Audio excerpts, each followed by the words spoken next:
맛있는 거 좀 싸갖고 오지. 순단씨. 뭔데, 그거? 맛없는 거네. 맛없는 거라고? 맛없는 거 내가 다 먹어. 야, 저것도 더 주기 싫어갖고 맛없다고 막, 참.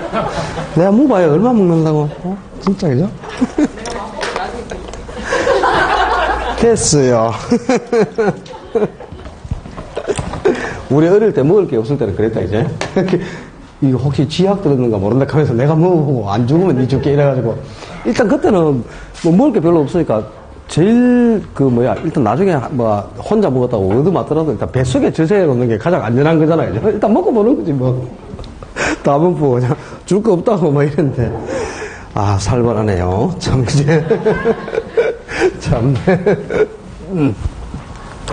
자, 4편의 정책론 220조 갑시다. 정책론은 내용이 그렇게 어렵거나 그런 것도 아니고요. 지금 정부가 실시한 정책이 전부 제대로 된 정책이 없잖아요. 근데, 원래 정책론은 한 4개 정도, 4개나 5개 정도 나왔는데, 작년하고 재작년은 2년 연속 6문항씩을 냈거든요. 6문항씩을 냈는데, 이제, 새로운 정부가 출범해가지고 또 새로 시도하는 정책이 있고 하니까 이 시사성 있는 문제가 2개 정도 더 나온 겁니다, 원래. 원래 나올 것보다 한두 문제 더 나왔고 6개씩 나왔는데, 올해는 모르겠어요. 제가 예상하는 건 한 4문항 정도 예상을 하는데, 오늘 한 4개 아니면 5개 정도 나올 거다 이렇게 보시면 되고요. 일장의 부동산 문제는 시험하고 전혀 관계가 없습니다. 그거는 정책의 개요를 설명하고 있는 부분인데, 옛날에 초창기에는 그저 1회 때나 이런 거는 그런 것도 나왔죠. 근데 지금은 시험에 나올 건 아니지만, 정책이라는 게 뭔가 좀 개념을 알기 위해서 이 일장에 있는 내용을 잠깐 설명을 드리면, 부동산 정책의 개념을 한번 설명을 드리자면, 인간하고 부동산은 상당히 관계가 악화되어 있어요. 우리 부동산 그러면 그냥 토지를 의미하는 겁니다. 부동산 하겠으나. 인간과 부동산은 상당히 관계가 악화되어 있는데 왜 인간과 부동산은 관계가 악화될 수밖에 없느냐면 이 부동산은 토지는 인간이 점령을 하기 전까지는 상당히 아름다운 대자연 상태로 그대로 보존되어 있었습니다. 근데 인간이 이 부동산을 점령한 이후부터는 우리 목적대로 이용을 해버렸어요. 그죠? 마음껏 그냥 자연 상태 그대로 아름답게 보존되는 토지를 파헤쳐가지고 도로 놓고 농자 활동하고 건물 짓고 막 이렇게 해가지고 사용을 했기 때문에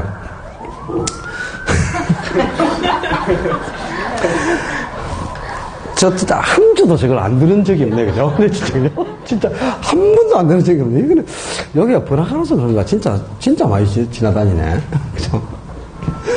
저거 앞에 차 막히는데 삑삑 한다고 비켜주나, 그죠? 저것도 저놈들도 내가 볼 때는 진짜, 그죠?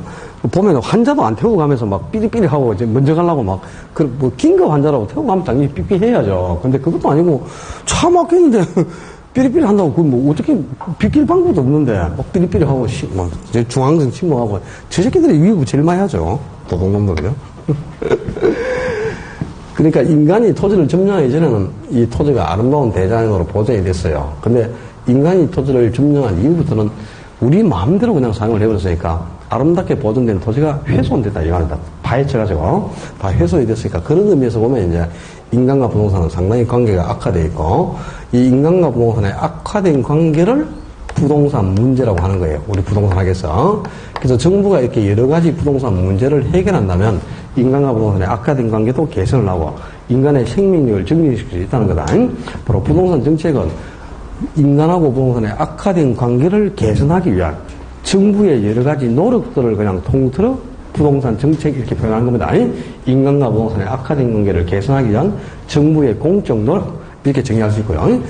그럼 이 부동산 문제가 해결돼야 이제 악화된 관계가 개선이 되는데 이 부동산 문제를 해결하려면 이 문제가 어떤 특성을 보이는가 이런 걸 알아야 되니까 이제 제일 먼저 이 부동산 문제의 특성 해가지고죠 5가지가 나와 있는데 그것도 시험하고 관계가 없어요. 그냥 제목들 봐두고 5가지가 있는데 1번의 악화 성향은 한 번 부동산 문제가 발생을 하면 그 문제가 시간이 흐를수록 계속 더 커져간다는 거죠. 예를 들면 울산 지역에 주택을 잘 공급하다가 2019년부터 주택 공급을 중단해버렸어요. 그럼 이 지역에는 2019년 이후부터는 계속 주택 부족성이 더욱 심화되겠죠. 이렇게 한 번 어떤 문제가 발생하면 그 문제가 시간이 갈수록 점점 심각하게 커져간다. 이런 성격을 악화 성향이라고 하는 거예요. 두 번째 비가역성은 부동산 문제가 한 번 발생하면 원래 문제가 발생하기 전 상태로 원래 상태로 되돌리기 어렵다. 그러니까 원래대로 되돌아가기 어려운, 환원하기 어려운 성격을 비가역성이라고 하는 거예요. 예를 들어가지고, 우리 인간이 토지의 지표면을 1cm 있잖아요. 1cm만 딱 지표면을 딱 파헤쳐버리죠. 1cm만 파헤치면 지표면을 파헤치기 전에 원래의 토양을 회복하는 데는 100년 걸려요. 100년 이상. 그럼 지표면을 10cm만 파헤치면 원래의 토양을 회복하는 데는 1000년 이상이 걸린다는 거죠. 도저히 회복이 안 된다는 거라, 그죠? 그러니까 이렇게 한 번 문제가 생기면 원 상태로 되돌아가기 어렵다. 이런 성격을 비가역성이란다. 원래대로 되돌리기 어려운, 환원하기 어려운 성격을 비가역성이라는 겁니다. 아니, 그걸 왜 비가역성은 왜 알아놔야 되느냐? 우리 토지의 특성에서 비가역성을 야기시키는 토지의 특성이 있어요. 그게 용도의 다양성이거든요. 그 용도의 다양성이 비가역성을 야기시키는 특성이기 때문에 나중에 토지의 특성에 따라서 비가역성이라는 게 나오니까 한 개 기억해 둘 필요가 있고, 그다음에 세 번째 지속성은 부동산 문제가 한번 발생하면 시간이 흘러도 그 문제가 계속된다는 겁니다. 지속된다, 계속된다는 뜻이겠죠. 그리고 네 번째 복합성은 우리 부동산에는 3대 측면이 존재한다고 그랬죠. 기술적 측면과 경제적 측면, 법률적 측면이 있죠. 부동산 문제도 3대 측면이 상호 혼합되어 복합적으로 나타난다. 이런 성격을 복합성이라는 거고요. 그리고 다섯 번째, 해결 수단의 다양성은 부동산 문제는 해결하는 수단, 해결하는 방법도 다양하다. 여러 방법을 통해서 부동산 문제를 해결할 수 있다는 거죠. 이런 성격을 해결 수단의 다양성이라는 거예요. 그래서 그 부동산 문제의 특징은 제목들을 한번 봐두고 비가역성이라는 용어를 좀 기억해 둬야 되겠어요. 한번 부동산 문제가 발생하면 원래 문제가 생기기 전의 상태로 원래대로 되돌아가기 어려운 성격, 환원하기 어려운 성격을 비가역성한다. 그 정도 기억하고요. 그럼 이제 우리나라의 부동산 문제가 어떤 게 있을까요? 우리나라의 부동산 문제 그러면 크게 뭐 토지 문제하고 주택 문제를 예를 들 수 있죠. 이제 토지 문제 그러면 토지 문제는 제일 심각한 토지 문제가 뭘까요? 국토 공간이 좁단 말이에요. 이제 우리나라는 국토 공간이 좁으니까 절대량이 부족하다는 거죠. 토지의 양이 부족하다는 거다. 그게 가장 심각한 문제고, 토지의 양이 부족하니까 이 부족한 토지를 가지고 있으면 지가가 상승해서 지가 상승 이익을 볼 수 있죠. 그래서 지가 상승 이익을 획득하기 위해서 투기가 너무 또 빈번하게 발생하는 겁니다. 투기가 너무 만연돼 있다. 이것도 심각한 토지 문제죠, 그죠? 그리고 토지가 부족할수록 서로 구매 경쟁하니까 지가가 너무 높죠. 높은 지가수, 높은 지가고, 이것도 이제 심각한 토지 문제고. 또 네 번째는 우리나라는 전 국토의 88%가 보존 대상이에요. 우리나라는 전 국토가 88%가 농지 아니면 임야입니다. 근데 농지나 임야가 80%니까 농지나 임야는 전부 보존 대상이죠. 그러면 개발 대상 토지가 12%밖에 없다는 뜻이죠. 그러니까 12%를 가지고 토지를 개발한다는 건 너무나 턱없이 부족하니까 보존 용도를 보존을 못하고 파헤쳐야 되는 거예요. 그래서 이제 국토를 비효율적으로 이용한다는 거다. 국토 이용의 비효율화. 이것도 심각한 토지 문제고요. 또 심각한 토지 문제는 토지가 너무 부유층에 편중되어 있다는 겁니다. 토지 소유의 편중. 그러니까 우리나라는 정말 심각한 정도로요. 부유층의 토지가 너무 편중되어 있는데 그 토지가 어느 정도 부유층에 편중되어 있는가 이걸 알아보는 지표가 진위계수라는 게 있어요. 나중에 제가 기회가 되면 5월 정도에 가서 진위계수도 한번 설명을 드릴 텐데 지금 현재 우리나라 진위계수는 0.85에서 0.9 정도가 나오는데요. 진위계수가 0.9다 이 말이 뭐냐. 우리나라에 있는 최상위 부유층들이 전 국토의 90% 면적을 점유하고 있다는 뜻입니다. 아니, 그 정도로 상위권에서 토지를 전부 편중되게 소유하고 있으니까 너무 토지 소유가 부유층에 편중되어 있는 거죠. 그래서 우리가 부유층 반열에 들어가려면 뭐 해야 돼? 땅 주인이 된다는 거다. 땅을 사야 돼요. 그래야 땅거리면서 사는 거야. 그러니까 하여튼 여유돈이 조금이라도 쓰면 뭐야? 땅 사나라고, 땅 사나. 예? 국토 공간이 좁으니까 우리나라는 전 국토가 그냥 개발 대상이라고 보면 되겠죠. 완전 험한 산중 같은 게 아니면 대부분이 다 개발 파헤쳐야 될 거 아니야, 그죠? 파헤친 것도 옛날에는 전부 개발을 하기 위해서 파헤쳐가지고 고속도로 놓고 그냥 다 도로 놓고 건물 짓고 다 했잖아. 상권 조성하고. 근데 이제는 이제 다 파헤치니까 뭐야. 자연이 파괴돼가지고 숨을 쉴 수가 없는 처지가 됐잖아요. 그 또 어떻게 합니까? 파헤친 거 다시 또 뜯어가지고 또 거기에 나무 심고 또 그러죠, 그죠? 자꾸 순환을 해가면서 이렇게 개발을 할 수밖에 없어요. 국토공간이 좁으니까. 그러니까 실제 이제 그 땅을 파헤쳐야 건물도 짓고 하는 거니까 개발을 하기 위해서는 땅이 가장 중요한 거니까 땅을 사둬야 됩니다. 그러니까 하여튼 너무 또 외곽지에 그죠? 내가 산 땅이 어디 있는지도 모르고 이러면 안 되고 기획부동산 이런 데서 쏙지만 않으면 땅 사두면 내가 산 금액 이하로는 절대 내려가지 않습니다. 땅값은. 그러니까 일단 요즘은 건물 같은 데는 투자를 해봐야 메리트가 없습니다. 주택도 마찬가지고 상가도 마찬가지고요. 그러니까 지금 같을 때가 진짜 땅에 투자할 수 있는 절호의 기회라고 보면 됩니다. 경기가 안 좋을 때 이때. 그러니까 빚을 내서 사면 안 돼요. 여유자금으로 사가지고 던져놓고 그냥 기다려야 돼요. 그러다 보면 얼마 안 가서 그죠? 그게 또 진짜 완전히 떼재수, 횡재가 될 수 있습니다. 그러니까 좀 이렇게 다니면서 좀 보라고 봐가지고 뭐 여러 번 스스로가 골라요, 땅을. 그런데 도심지에 땅 살 생각하지 말고요. 외곽 쪽으로 이렇게 다니면서 차 갖고 이렇게 다니다가 애들 데리고 일요일날 한번 놀러 가고 하다가 오래된 공동묘지 있어요, 공동묘지. 가다 보면 그죠? 도로변에 공동묘지 많이 봤죠? 최근에 조성된 공동묘지는 쳐다보면 안 됩니다. 공동묘지가 오래돼가지고 봉분이 조금 헐어있고 막 이런 거 있죠? 그런 공동묘지는 금방 파헤쳐가지고요. 뭔가 조성돼요. 그러니까 공동묘지를 사라는 게 아니고 그걸 못 사잖아요. 공동묘지 입구를 살아야 말이야. 아무도 관심을 안 가집니다. 싸게 살 수 있습니다.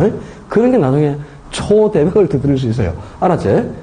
오래된 공동묘지의 입구, 이런 거 사요. 사라니까. 사놓고, 그 다음에 또, 그 시골에 가면, 시골 마을 뒤에 있는, 이 뭐, 산이 그저 높이가 없는 야산 같은 게 있잖아요. 그죠? 그죠? 그런 야산이 보통 잡종지 아니면, 물론 임야로 되어 있는 것도 있고, 또 어떤 거는 전답으로, 지목이 전답으로 되어 있는 것도 있습니다. 바로 그 동네 뒤에 야산에 있는 거. 그런 데 있는 산들을 좀 사두면 돼요. 동네도 뚝 떨어져서 완전히 지금도 나무 떼는 동네 이런 데 말고 있잖아. 울산 좀 옆으로 나가면 외곽지역이 있잖아. 그죠? 그죠? 부산도 가면 좀 외곽지역 가면 저 뭐 기장이니 뭐 이런 데 있잖아요. 지금 그런 데 다 개발되고 다 하지 않습니까? 보잖아요, 여러분들이. 그런 데가 가장 먼저 이제 개발 대상이죠, 대부분 보면은. 그러니까 그런 것들을 좀 노려가지고 뭐 전답이라든가 임야라든가, 그죠? 임야도 뭐 산이 어디인지도 모르고 이런 거 말고 바로 동네 뒤에 있는 이런 거 있잖아요. 임야라든가 잡종기 이런 걸 좀 관심을 가지면 싸게 살 수 있잖아요. 그 다음에 저기 이제 경북 쪽으로 가면은 포항에서 이렇게 쭉 그 국도를 따라서, 그죠? 저 영덕, 강구, 강원도까지 쭉 올라가잖아요. 올라가면 국도변에 이게 하천이 조성되어 있습니다. 하천. 봤죠? 국도변에. 국도변에 보면 다 내가 있고 그렇잖아. 근데 그거 가서 뭐 여름에 가서 고기 구워 먹고 막 피소도 가고 하잖아. 그죠? 그 국도변에 있는 하천변에 있는 전답을 좀 사놔요.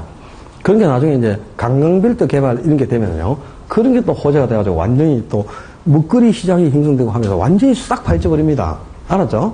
그 이미 20개년 계획 속에 다 포함되어 있어요. 우리나라 국토 20개년 계획에 보면 그런 게 다 있거든요. 그런데 이제 관심을 가져야 되는데 여러분이 모르잖아, 지금. 그러니까 이제 소스를 내가 주는 거야. 살려면 그런데 또 좀 놀아가지고 좀 사보고 있잖아, 그죠? 몇 년 내에 뭐 개발할 수 있는 걸 사놔야지. 그냥 사놓고 있다고 그냥 여러분이 땅값이 가장 오르기 좋고 개발이 가장 빨리 될 게 뭐냐면 공시가조에 딱 들어가면 됩니다. 아니? 공시가를 검색해내다가 공시가 딱 쳐요. 그러면 이제 개별 공시가 다 뜨잖아요. 근데 최근 한 5년 동안에 공시가 계속 이게 가파르게 상승하는 지역이 있어요. 그런데 가장 먼저 파헤쳐지는 겁니다. 아셨어요? 공시가가 계속 변화가 없지. 그러면 그건 그냥 보존대상이라고 보면 돼. 알았죠? 공시가가 뭐 작년, 재작년 할 것 없이 그냥 거의 비슷한 수준이고 뭐 오르는 게 별로 없잖아요. 집원을 몇 개만 딱 넣으면 눈으로 확 드러납니다. 내가 살 땅을 갖다가 한 5개 골라가지고 공시가를 조회해보는 거야. 근데 공시가가 좀 가파르게 상승하고 있는 데 있죠? 그런 데는 비싸더라도 그게 파헤쳐지고 있잖아요. 주식도 오르는 놈이 오른다 그러지. 내리는 놈은 절대 안 올라요. 그러니까, 하여튼 땅도 마찬가지입니다. 그래가지고 땅에 투자를 해갖고 좀 재미도 좀 보고 좀 하세요. 이제 부동산도 배우고 했으니까, 그지? 살 돈이 없죠? 빨리 자격증 따가지고, 수수료 받아가지고, 하여튼 돈 생기면 땅 사라니까. 내 친구 중에 한 놈이 떼돈을 번 놈이 있었거든요. 걔가 중개사에서 떼돈을 벌었어요. 어떻게 떼돈 버는지 모르죠? 중개사 수수료를 땅으로 받았습니다, 땅. 걔는 땅밖에 거래를 안 했는데, 수수료를 현금으로 줄 거죠? 1000평을 팔잖아요. 그럼 수수료 계산할 때 2평이지? 사장님이 돈이 싫으니까 그 사장님 옆에 2평만 내 이름으로 등기 합해야 돼갖고, 지 이름으로 등기를 했어요. 수수료. 근데 나중에 그 땅을 쓰려면 다시 이 사람이 사들여야 되는 거예요, 2평을. 알았어요. 그게 알박이 땅이에요, 알박이. 그래서 그게 없으면 안 되는 거야. 그래서 나중에 몇 배를 튀겨서 판 거죠. 그래서 떼부자가 됐습니다. 그게 발상대단이잖아요. 그렇지. 그런 것도 아주, 방법 중에 하나고, 하여튼, 한번 해보면 재미가 있어. 그러니까, 여러분도 부동산 하면서 이제, 여러 가지 또 사고를 전환해가지고요, 이 땅을 통해서 또 돈을 벌 수 있는 방법도 찾아보고, 이렇게 하면 돼. 맹지 같은 것도, 그냥 마을 뒤에 있는, 그죠? 마을 뒤에 있는 산에 맹지 있잖아요. 그런 건 사두면 됩니다. 그건 사두면 나중에 길도 어떻게 내는지 내가 알려줄게요. 맹지에 길 내는 방법도 알려주고 할 테니까 사놔요. 좀 싸게 사놓으면 묘트 구하러 오는 사람들이 많습니다, 요즘에. 묘트. 그러니까 뭐 가족묘라든가 이런 거 하기 위해서 낙골당을 조성하기 위해서 맹기를 찾거든요. 한 1000평, 500평 정도. 그런 거는 나중에 호재가 돼가지고 비싸게 팔아볼 수도 있어요. 2m짜리 길만 딱 하나 내잖아요. 10배 뜨는 거예요, 10배. 알았죠? 그런 데 좀 관심을 가져봐. 뭐, 하여튼, 토지 문제는 이제, 토지의 질단량이 부족하다. 또 토지가, 집가 수준이 너무 높고, 그리고 투기가 너무 만연하다. 또 국토가 너무 비효율적으로 이용되고 있다. 소유가 너무 부유층에 편중돼 있다. 이런 게 이제 우리나라의 심각한 토지 문제들이고, 주택 문제는 그죠? 첫째가 절대량이 부족한 거죠. 아직 양적 주택 문제. 그러니까, 전국적으로도 지금 수량이 아직 주택 공급률이 100%못 넘는데 크다죠. 지금 울산 같은 경우는 이미 100% 훨씬 초과했습니다. 여기는 초과 공급 상태입니다. 저 초과 공급. 그러니까 주택 투자하면 안 되지. 가격이 내릴 이제 오를 일보다는 내릴 가능성이 더 크다는 거고, 서울 지역 같은 경우는 수도권은 지금 주택이 워낙 부족하잖아요. 아직도. 그래가지고 지금 뭐 2025년까지 8조를 투자해갖고 20만 호 공급한다고 발표되고 그랬죠. 어저께 보죠. 서울 지역에. 그 정도로 지금 주택 공급률이 편차가 너무 심하거든요. 그러니까 아직도 양적 주택 문제가 있고, 또 주거 수준이 열악한 것도 너무 많죠. 재개발, 재건축 대상 이런 게 얼마나 많습니까? 그러니까 이제 질적 주택 문제도 해결을 해야 되는 거죠. 이런 게 우리나라의 주택 문제고, 이런 여러 가지 토지나 주택 문제를 해결하기 위한 정부의 여러 가지 노력들을 통틀어 말한다. 부동산 정책 이렇게 표현하는 거예요.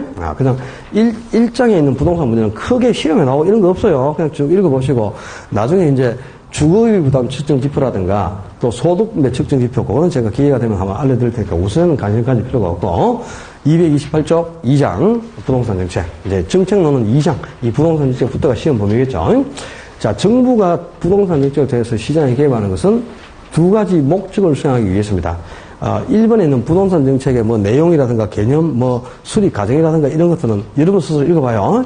수석학기에 욕망이 있는 사람만 읽어보고 안 봐도 돼. 그게 이제 2번에 정부의 시장 개입 이유. 정부가 왜 정책을 통해서 시장에 개입하는가? 거기서부터가 시험 범위다. 자, 정책에서는 정부가 시장에 개입하는 이유, 시장 개입 이유하고요, 개입 방법이 있습니다. 요걸 구분하는 게 한 개 정도 나온다고 보시면 돼요. 그 다음에 정책이, 우리나라의 정책이 토지 정책, 그다음에 주택 정책, 조세 정책, 이렇게 크게 세 가지로 나눌 수 있어요. 토지 정책에서도 한 개 정도, 주택 정책에서도 한 개 정도, 조세 정책에서도 한 개, 딱 이렇게. 어떤 경우는, 작년 같은 경우는 토지 정책에서 두 문제가 나왔죠. 두 문제가 나오고, 그렇게 했는데, 보통 이렇게 해서 이제 한 4개 정도 예상하면 되고, 여기에서 이제 한 개 아니면, 한두 문제가 더 나오면 4개 아니면 5문항, 요 정도 예상하면 되고, 딱 시험에 나올 포인트가 정해졌습니다. 자, 첫 번째 시험 포인트가 왜 부동산 정책을 통해서 정부가 시장에 개입하는가? 그 개입 이유가 있겠죠. 정부가 시장에 개입하는 이유는 두 가지 기능을 수행하기 위해서, 정치적 기능과 경제적 기능, 두 가지 기능을 수행하기 위해서 정부가 개입을 하는데, 이 정치적 기능은 사회적 목표를 달성하기 위해서 정부가 시장에 개입하는 겁니다. 이 사회적 목표를 달성한다. 그 말은 저소득층에게 골고루 소득이 되도록 하는 소득 재분배에 초점을 두고 정부가 개입하는 거예요. 소득 재분배. 그러니까 저소득층까지 골고루 소득이 되도록 하는데 목적이 있다. 그러니까 이거는 이제 형평성에 초점을 둔 정책이죠. 저소득까지 소득이 골고루 되도록 하는 이 형평성에 초점을 둔 거고, 가장 대표적인 정치적 기능이에요. 저소득층의 주거 안정을 위해서 실시하는 주택 정책들은 전부 소득 분배에 초점을 둔 정치적 기능의 일환이 되겠습니다. 이렇게 소득 분배에 초점을 두고 사회적 목표를 달성하기 위해서 저소득의 주거 안정을 위해서 실시하는 주택 정책이 전부 정치적 기능의 일환이고, 근데 경제적 기능은 시장 실패를 수정하기 위해서 정부가 시장에 개입하는 거예요. 시장 실패를 수정하기 위해서 개입하는 건데, 이 시장 실패라는 거 우리 용어 나왔었죠, 그죠? 자, 시장 실패란 자원이 효율적으로 배분되지 못한 상태, 이렇게 정의를 하고 맞지? 그러니까 자원이 효율적으로 배분되지 못한 상태를 시장 실패라는데, 그걸 수정한다는 말은 자원을 효율적으로 배분하고자 한다 이런 뜻이니까, 이거는 효율적으로 자원을 배분하고자 할 목적, 효율적인 자원 배분에 초점을 두고 있는 겁니다.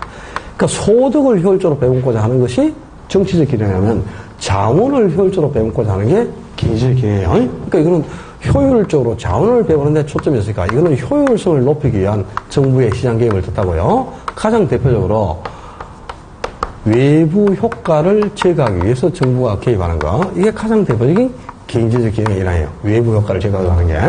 왜 그러냐니까 조금 이따 나오겠지만 이 외부 효과가 시장 실패를 야기시는 가장 대표적인 원인이 됩니다.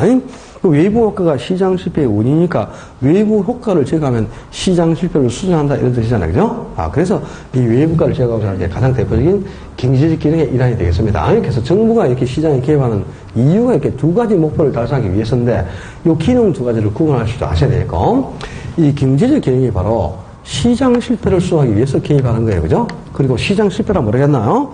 자원이 효율적으로 배분되지 못한 상태. 자원이 효율적으로 배분되지 못한 상태를 시장 실패라고 했죠? 우리 지난번에 정리하고 왔잖아요. 그죠?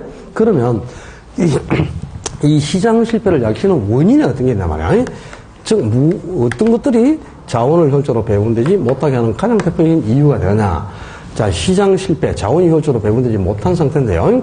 완전 경쟁 시장은 모든 시장의 성립 조건이 다 갖춰져 있으니까 자원이 가장 효율적으로 배분되어 있는 균형 상태의 시장이 완전 경쟁 시장이고 그 완전 경쟁 시장의 성립 조건 중 한 개라도 충족이 안 되면 불안정 경쟁 시장이라고 했죠.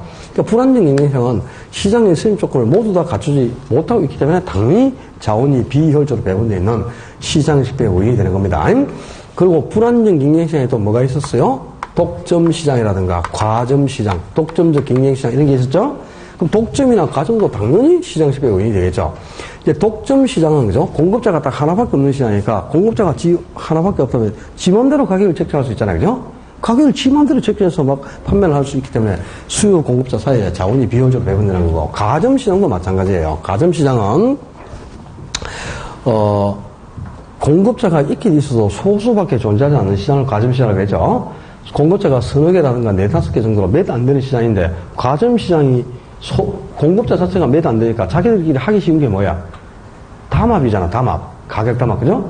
예를 들어서 휴대폰 시장이 SK, LG, KT, 뭐 3개 정도밖에 없는데, 그죠? 3사가 만나가지고, 이동성사 3사 만나가지고, 우리 다음 달부터 휴대폰 요금 얼마 인상합시다. 똑같이 가격 인상해버리는 거죠. 가격 담합이 쉽죠. 요즘은 이제 공룡들이 위해서 그걸 하기도 하고 하지만, 이 담합이 용이한 거죠. 그러니까 가격 담합이 쉬우니까 자원이 또 비효율적으로 배분될 수밖에 없어요. 독점이나 가점 시장. 그리고 규모의 경제라는 게 있습니다. 이 규모의 불경제는 시장 실패의 원인이 아닌데, 규모의 경제는 시장 실패를 야기시는 원인이 됩니다. 자, 우리 규모의 경제 불경제 용어 들어봤지? 토지의 특성 중에서 규모의 경제와 규모의 불경제를 야기하는 토지의 특성이 뭐였어요?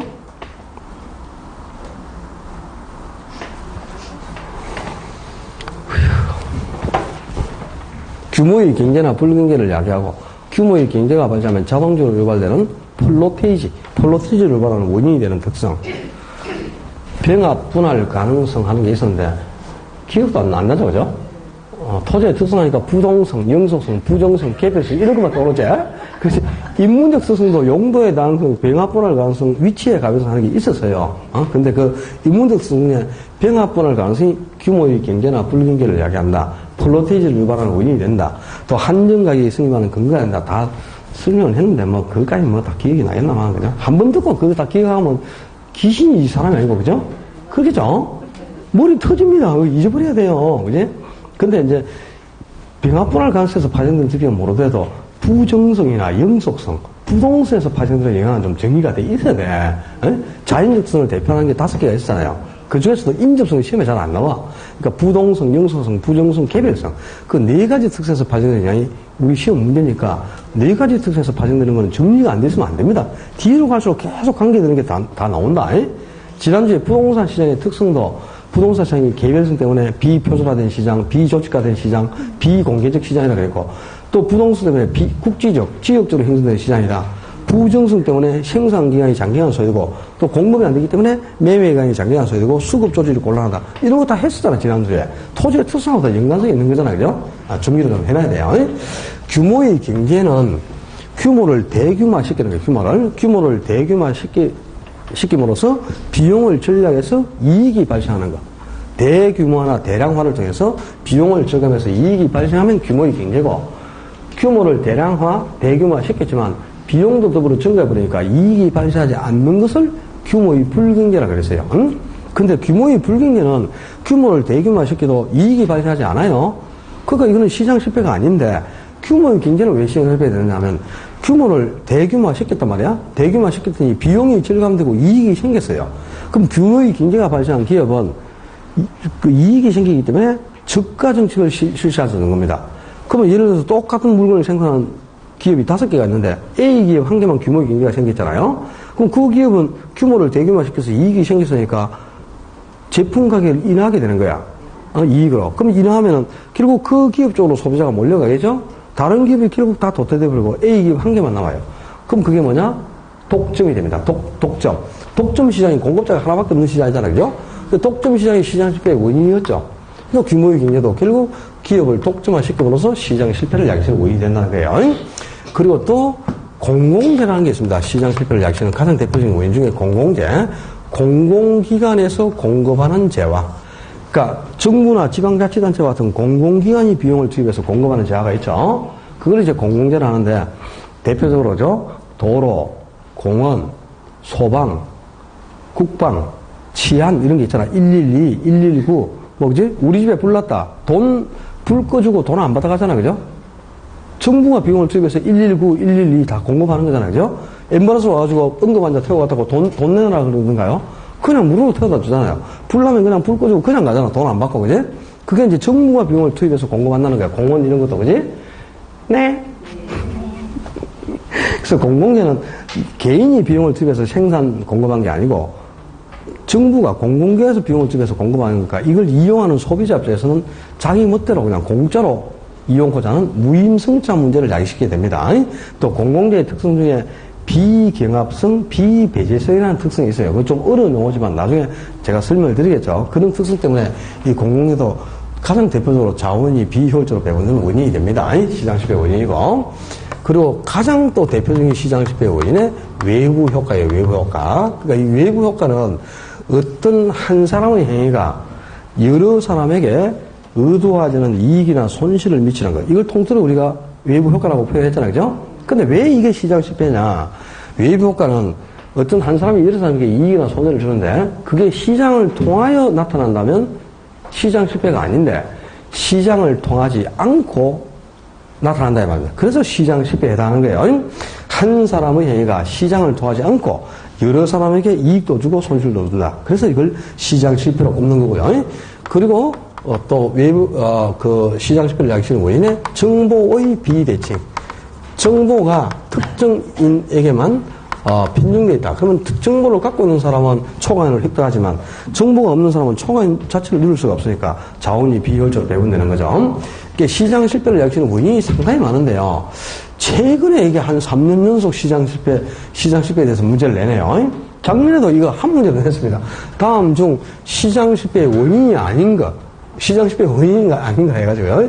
뭐 독과점, 그 다음에 뭐 공공재, 외부 효과, 정보의 비대칭, 또 뭐 한 개가 뭐 나왔나. 재화의 동질성하고 나온 것 같네. 답이 틀린 게. 재화의 동질성은 완전 경영 시장의 성립 조건입니다.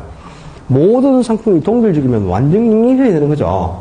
불안정 경영 시장이 아니고. 완전 경영 시장은 시장 실패가 될 수가 없지. 자원이 가장 효율적으로 배분되는 거니까. 그러니까 불안정 경영 시장이 시장 실패를 야기시키는 원인이니까 불안정 경영 시장은 재화가 동질적이지 않다는 거잖아요. 그죠?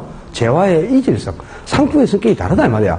우리 완전 경영 시장에 되려면 수요자와 공급자가 다수 존재할 거, 또 상품이 동질적일 거, 재화가 동질적이어야 돼요. 그리고 시장의 진입과 퇴거가 자유로울 것, 정보가 완전할 것. 이 네 가지 조건이 충족돼 완전 경영 시장이 됐죠. 근데 완전 경영 시장은 가장 자원이 효율적으로 배분되는 그런 시장이죠. 그러니까 그 네 가지 시장의 성립 조건이 충족이 안 될 때 불안정 경영 시장이 되는 거잖아요. 그죠? 그러니까 재화의 동질성, 이거는 완전 경영 시장이지 불안정 경영 시장이 아니거든. 그래가지고 그게 틀린 질문으로 나오는데, 이 시장 실패를 야기하는 원인, 이게 그냥 시장 실패의 원인이 아닌 거죠. 이렇게 그냥 한 문제로 나와요. 그래서. 그러니까 이런 것들은 제목을 좀 기억해 두는 게 좋겠어요. 자, 그러면 정부가 이 정치적 기능, 경제적 기능, 이 두 가지 기능을 수행하기 위해서 어떤 방법으로 이제 정부가 시장에 개입하는가? 정부가 시장에 개입하는 방법이 있겠죠? 요게 이제 중요한 겁니다. 정부의 시장 개입 방법. 세 가지가 있는데요. 직접적 계획, 그리고 간접적 계획, 토지 이용 규제, 이렇게 해서 크게 이제 정부가 시장에 개발하는 건 이렇게 직접적 계획, 간접적 계획, 토지 이용 규제 이렇게 세 가지가 나오는데요. 최근에는 거의 매년, 그죠? 정부의 시장 개입하고 무조건 그냥 매년 나옵니다, 이게. 그러니까, 요 정부가 시장에 개입하는 이유에서 시장 실패의 원인이 뭐냐, 이런 걸 이제 묻기도 하고요. 요 원인을 이제 달리 이렇게 정치기관하고 기기관을 달리해서 질문하고 틀리게 되기도 하죠. 그리고 요 시장 개입 방법, 요게 그냥 거의 한 문제로 바로 내기도 하고, 뭐, 정책론 일갈에서, 개요에서 문제를 낼 때는 요 방법에서 주로 답을 내니까, 이거는 반드시 구분을 안 하면 안 돼요. 자, 정부의 시행 방법이 이렇게 세 가지인데, 직접적 개입은 정부가 직접 수요자나 공급자 역할을 수행하면서 시장에 개입하는 아주 적극적 개입 방법입니다. 그래서 직접 개입을 적극적 개입 방법이라고도 하는데요. 정부가 직접 수요자나 공급자 역할을 수행하는 거야. 그러니까 수요자 역할을 수행하는 게 땅을 사들이는 겁니다. 사들이는 거. 그리고 공급자 역할을 수행하는 거는 토지라든가 주택을 개발해서 민간에게 공급하는 거죠. 자, 수요자 역할을 수행하는 게 정부가 땅을 사들이는 거. 가장 대표적인 게 토지 수용제. 보상금 주고 사들이는 거잖아요. 그죠? 공익사업을 하기 위해서 토지 수용. 그 다음에 또 조금 이따가 나올 거야. 토지은행제. 토지은행도 정부가 토지를 미리 사서 비축을 하는 거죠. 토지은행제. 그리고 토지선매제. 공공용지 확보. 전부 다 토지를 사들이는 겁니다. 수요 역할을 수행하는 거고. 그 다음에 공급자 역할을 수행하는 것은 정부가 직접 토지나 주택을 개발해서 공급하는 거야. 그게 이제 도시 개발, 공영 개발, 이런 거는 토지를 개발해서 공급하는 거고, 민간에게요. 그리고 공공주택 정책은 정부가 직접 주택을 싸게 지어서 민간에게 공급하는 거죠. 이런 게 이제 공급자 역할을 수행하는 겁니다. 정부가 직접 수요자나 공급자 역할을 수행하면서 적극적으로 시장에 개입하는 방법을 직접적 개입이라고요. 그다음에 간접적 개입은 정부가 시장기구의 틀은 그대로 유지를 하는 거예요. 시장기구의 틀은 그대로 유지하면서 소기의 성과를 느끼기 위해서 옆에서 간접적으로 지원을 해주는 겁니다. 서포터. 지원을 한다. 그래서 이제 간접적 개입을 하는데, 그래서 간접적 개입은 소극적 개입 방법이라고 합니다. 옆에서 그냥 간접적으로 지원만 해주는 거니까. 가장 대표적인 게, 조세 정책이에요. 세금 감면인가 같은 정책을 통해서 옆에서 지원을 해주거나, 조세 감면이라든가, 또 금융 지원이라든가, 금융 지원, 또 보조금 지급, 그리고 행정 지원, 이런 것들을 통해서 옆에서 간접적으로 지원을 해주는 방법이 대표적인 간접적 개입 방법인데, 그 사례를 기억해야 되는데, 간접 개입은 조세 감면, 조세 정책, 그리고, 금융 지원이라든가, 그리고 보조금 지급, 행정 지원, 뭐, 정부가 행정 지원을 통해서요, 개입하는 거. 예를 들면, 등기 제도라든가 지적 제도를 확립해 준다든가, 지리정보 시스템을 구축해 준다든가, 이런 것들이 다 행정 지원을 통해서 간접적으로 개입하는 겁니다. 금융 지원이나 조세 감면, 보조금 지급, 행정 지원, 이런 것들이 대표적인 간접적 개입 수단이고요. 그리고 토지용 규제는 개인이 가지고 있는 토지를 바람직하게 이용토록 유도하기 위해서 법률주로 규제를 가하는 것. 개인이 가지고 있는 토지에 규제를 가하는 게 토지용 규제인데요. 가장 대표적인 토지용 규제 수단이 지역지구제입니다. 그러니까 용도지역이나 용도지구가 지정되면 행위제한이 바로 따라오잖아요. 그죠? 용도지역이 지정되면 언제부터 효력을 발생한다 그러대요. 효력이 발생된다는 말이 내 토지가 공업지역으로 지정이 되죠? 그럼 공업지역으로 이용을 해라 이 말이야. 그 공업지역에서 백화점 건축할 수가 없잖아요. 그죠? 이게 국민의 토지용 행위를 규제를 하고 있죠. 이런 걸 행위제한이라 하잖아. 용도지역 내 행위제한. 언제부터 용도지역이 결정 고시되잖아요? 결정 고시되면 언제부터 효력을 발생해? 지형도면을 고시한 때. 그지? 지형도면을 언제까지 고시해야 돼? 용도지역 결정 고시되면. 바로 즉시 지형도면을 작성 고시해야 되고, 지형도면이 고시되면 그때부터 바로 용도지역을 효력을 발생하는 겁니다. 공업지역하고 지정되면 공업지역으로 이용을 해야 돼. 백화점 건축 못 사고. 오케이? 내가 지금 얘기한 거 시험에 나오는 거예요. 내가 시험에 안 나오는 거 내가 얘기하겠어요. 기억을 해두라니까. 그러니까 이제 지역지구제가 가장 대표적인 토지용 규제 수단 중에 하나입니다. 두 번째가 이제 건축 규제. 우리가 토지를 갖고 있을 때, 그죠? 건물을 일정 부분 이상 짓지 못하도록 규제를 하는 게 뭐냐? 건폐율하고 용적률이잖아요. 그죠? 내가 1000평 갖고 있다고 1000평만큼 다 건물을 못 짓잖아요. 건폐율이 70%면 700평은 건물을 짓고 300평은 비워놔야 되죠. 도로 등을 확보할 목적으로. 그죠?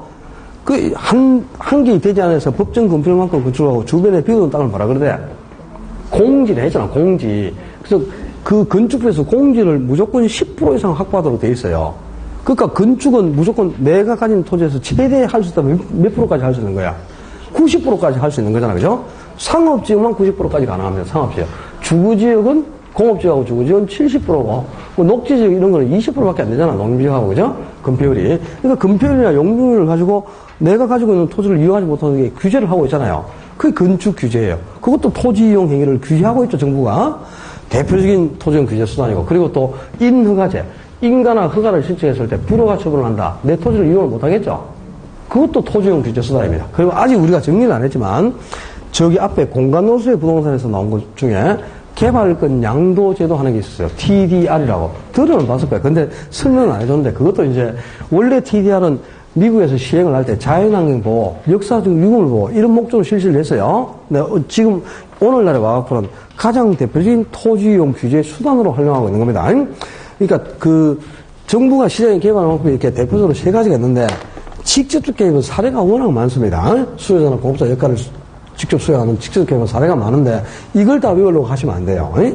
간접적 개입이 아까 제가 네 가지 설명했죠, 그죠? 간접적 개입에 조세 감면, 조세 정책이라든가 금융 지원, 보조금 지급, 행정 지원. 이 네 가지가 대표적인 간접적 개입 수단이죠. 그리고 이제 토지용 규제 수단에 해당하는 것도 네 개 얘기했어. 지역 지구제, 건축 규제, 인허가제, 개발권 양도제. 이렇게 딱 네 개 외워요. 그 간접적 개입에 해당하는 거 네 개 외우고, 토지용 규제 수단 네 개 외워. 그리고 그 외에 나머지는 다 직접적 개입이다. 이렇게 딱 구분하는 게 제일 쉽게 이 정부의 시장 개입 방법을 비교할 수 있어요. 그러니까 건축 규제, 인허가제, 개발권 양도제도, 지역지구제는 대표적인 토지 이용 규제 수단이다. 토지용 규제 수단이고, 그리고 금융지원, 보조금 지급, 조세 감면이라든가 행정지원은 대표적인 간접적 개입. 그 외에 뭐 토지 수용이라든가 토지 은행제도라든가 공영개발이나 도시개발 이런 거 전부 직접적 개입입니다. 직접 개입은 워낙 사례가 많으니까 그 외에도 많이 있어요. 임대료 규제, 뭐 분양가 규제, 분양가 자유화 다 직접적 개입 방법입니다. 이런 것들이. 근데 다 기억하려고 하지 말고 이 간접적 개입하고 토지용 규제 수단에 관한 사례를 4개씩 외워요, 이거랑. 요거는 여러분이 다 외워가지고 답을 찾아낼 때까지 모의고사에 계속 냅니다.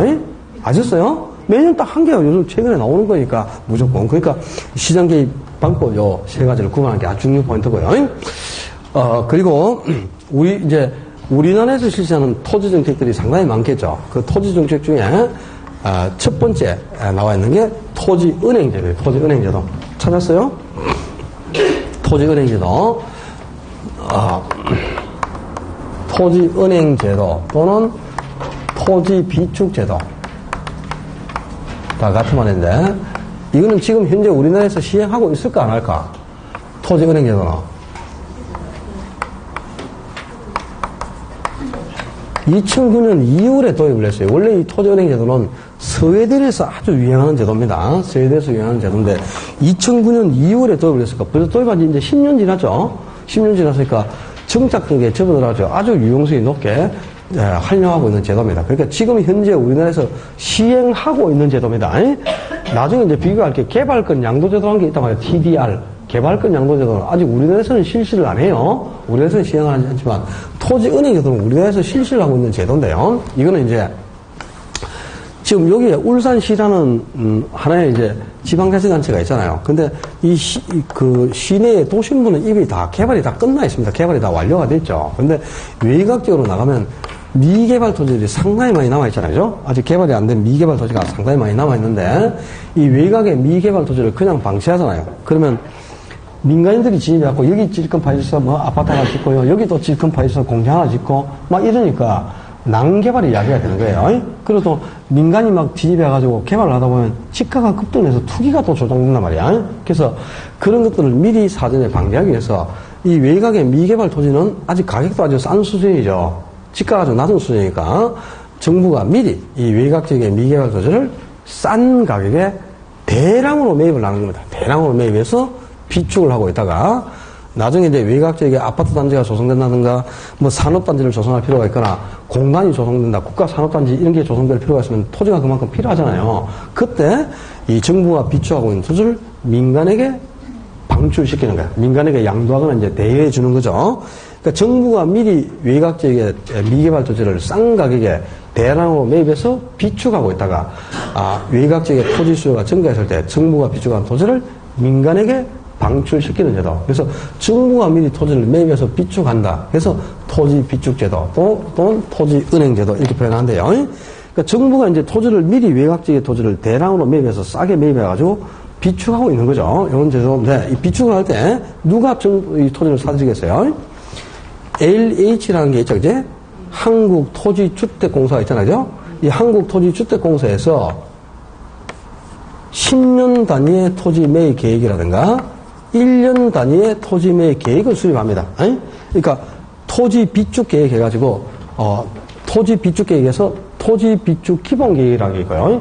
토지 비축 사업 계획, 토지 비축 시행 계획 이런 계획이 다 있어. 1년 단위로 수립하는 계획, 10년 단위로 수립하는 계획, 수시로 수립하는 계획 이렇게 해서 그죠? 계획을 이렇게 10년 단위, 1년 단위, 수시로 토지 매입 계획을 수립한단 말이야. 그렇게 해가지고 계획을 수립해가지고 국토교통부 장관의 승인을 얻습니다. 국토교통부 장관의 승인을 얻어서 매입을 하는 거야. 매입을 하는데 목적이 두 가지예요. 첫째는 공익사업용을 목적으로. 공공사업, 공익사업을 위해서 토지를 매입하기도 하고요. 두 번째는 그 책 넘긴다고 있는 게 아니고 그냥 쭉 들으면 돼. 책 넘기지 마요. 그리고 토지 시장에서 어딘가에 나와 있겠죠. 수요와 공급을 조절하는 목적, 수급 조절용을 목적으로도 매입합니다. 그러니까 그 공급에 비해서 수요가 많으면 지가가 급등을 할 수밖에 없겠죠. 그죠? 땅은 딱 한정되는데 사고자는 사람이 많으면 지가가 폭등을 해서 투기가 조장될 것 아닙니까? 그런 걸 이제 미리 미연에 방지하고 나중에 정부가 공익사업을 할 목적으로도 토지를 미리 비축해서 가지고 있는 거죠. 여기서 매입해서 비축하다가 나중에 이제 외곽지역에 토지가 그만큼 필요할 때, 공단이 조성하면 토지가 필요하겠죠? 그때 이제 민간에게 이 토지를 방출시키는 겁니다.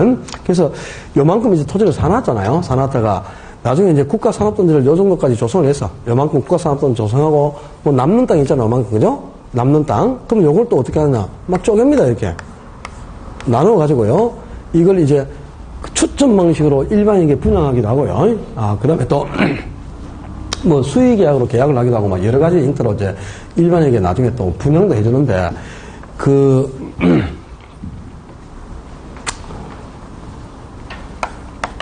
LH 토지 정보 시스템 하는 게 있어. 그냥 여러분들이 저기 검색창에다가 LH만 치잖아요. LH만 치면 밑에 LH하고 관계된 사이트가 주르륵 뜨면 화면에 그냥 사이트가 무수히 많습니다. 근데 이 LH 토지 정보 시스템 하는 사이트가 있어요. 요 사이트에 들어가면 이제 정부가 미리 이렇게 토지를 매입하고 비축하고 있다가 사용을 하고 남는 땅이 있잖아요. 요 땅을 이제 일반인에게 분양을 하거든요. 그 분양 공고가 되어 있습니다. 전국 어디에도 상관없어요.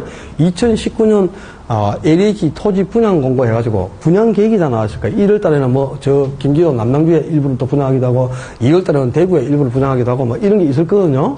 있으면 요거 분양할 때죠. 여기 청약을 하는 거예요. 청약. 청약 등급은 1,000만 원입니다. 무조건 1,000만 원. 근데 보통 이게 이제 택지로 보통 규모가 한 70평에서요. 70평에서 한 105평, 요 사이 정도로 해갖고 잘게 쪼갖고 분양하는데, 이 시도별로 좀 금액은 다르죠. 다른데, 이 분양가 자체가 높은 게 아니에요. 왜 이 주변에 형성된 시세보다 한 3분의 1 가격이나 반 가격도 안 됩니다. 요런 거 이제 한 개 당첨되잖아. 추첨인데, 경쟁률이 워낙 높아갖고 뽑힐 확률은 없어요. 없지만은, 한 개 당첨되면 로또 되는 거하고 똑같은 거예요. 알았죠? 이런데 이제 관심을 가지라고 내가 소스를 주니까. 알았지? 토지에도 투자를 해야 되니까. 그러니까 LH 토지정보 시스템하고 거기 검색창 누르면 이 다 떠요. 전국에 LH 토지 분양 공고에서 떠 있습니다. 그럼 그거 할 때, 그죠? 한 사람이 한 개밖에 못 하거든요. 한 개 하니까 내가 1,000만 원 넣고 한 개 하고요. 언니 1,000만 원 넣고, 오빠 1,000만 원 넣고, 아버지 1,000만 원 넣고, 엄마 1,000만 원 넣고, 다 넣는 거야, 다. 알았죠? 한 명도 안 됩니다요. 30명을 넣어도 한 명도 안 됩니다. 실제, 경쟁률이 몇천 대 1 가고 하니까. 근데 이게 한 개 되는 순간 로또 되는 거예요. 되고 나면 그날 바로 연락 옵니다. 연락 와요. 내가 얼마 줄 테니까 바로 파세요. 이렇게 바로 연락 옵니다. 사람들이 다 알거든요. 그러니까, 그러면 이제 안 팔고 그냥 갖고 있으면 돼요. 가지고 있고. 그러면 이제 언제까지 해가지고 언제까지 해서 중도금은 언제까지 어떻게 납부하고 잔금은 어떻게까지 쳐라. 이렇게 하고요. 그리고 해서 요 토지를 어떻게 개발할 수 있다. 건물은 몇 층까지 지을 수 있고 이런 걸 다 이 우편으로 다 보내줘요. 보내주는데 여러분이 모르잖아요. 당첨되면 저한테 와요. 내가 살 테니까요. 제가 살 테니까 오시면 됩니다. 저한테 파세요. 근데 이게 이제 초점에서 떨어지면 바로 그냥 1,000만 원이 내 통장으로 딱 들어와요. 국가가 하는 거니까, 이게 뭐 사기당하고 이런 거 전혀 없잖아요.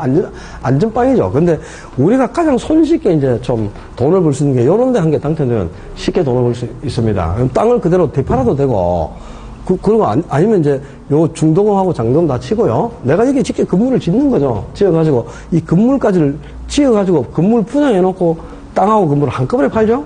그럼 더 크게 벌죠. 근데 이제 그런 절차라든가 이런 것도 알려드릴 테니까, 나중에 혹시, 그러니까 이제 관심을 가지고 이런 데 한번 들어가면 이제 이런 거 배웠으니까, 오케이? 돈도 좀 벌으라니까 이제 부동산 했으면, 그죠?